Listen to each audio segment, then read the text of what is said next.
আসসালামাইকুম কেজের কুকিং পক্ষ থেকে আপনাদের সবাইকে স্বাগতম। আজ আমি ছোলা ডাল ভাজি করব। ছোলা ডাল ভাজি হবে ঘ্রাণ ঝাল ঝাল মচমচা। ছোলা ডাল বা বুটের ডাল 5 থেকে 6 ঘন্টা অথবা সারা রাত ভিজিয়ে রেখে দিতে হবে। আমি আগে থেকেই ছোলা ডাল ভিজিয়ে রেখে দিয়েছিলাম, ধুয়ে পানি নিয়ে নিয়েছি। একটা প্লেটে টিস্যু দিয়ে নিয়েছি ডাল। আমি এখানে 1 কাপ পরিমাণ ডাল নিয়েছি। ভিজিয়ে রাখার পর ডালটা ফুলেও যাবে আর অনেকটা বেরোও যাবে। এবার আমি কিচেন টিস্যু দিয়ে হাত দিয়ে এইভাবে ভালোভাবে ডাল পানি শুকিয়ে নিতে হবে ডালের থেকে।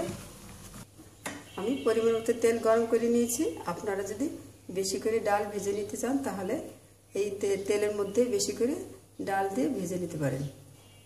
আমি একটা ছাঁকনি নিয়ে নিয়েছি আর দিয়ে দিচ্ছি 1/3 কাপ পরিমাণ ডাল।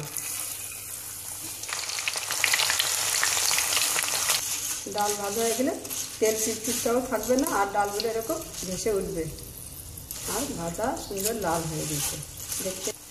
এবার আমি উঠিয়ে নিচ্ছি।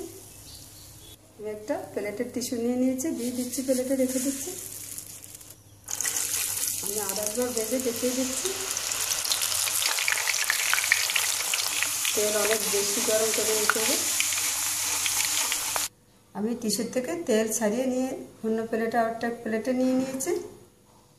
আমি ঝাল বানিয়ে নেওয়ার জন্য নিয়েছি লাল মরিচের গুঁড়া শুকনো আর নিয়েছি গরম মশলা, লবণ, বিট লবণ।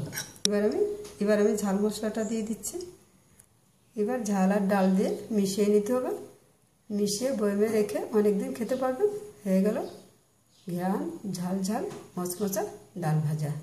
ভিডিওটা দেখার জন্য আপনাদের সবাইকে ধন্যবাদ। ভালো থাকুন, সুস্থ থাকুন। আল্লাহ হাফেজ।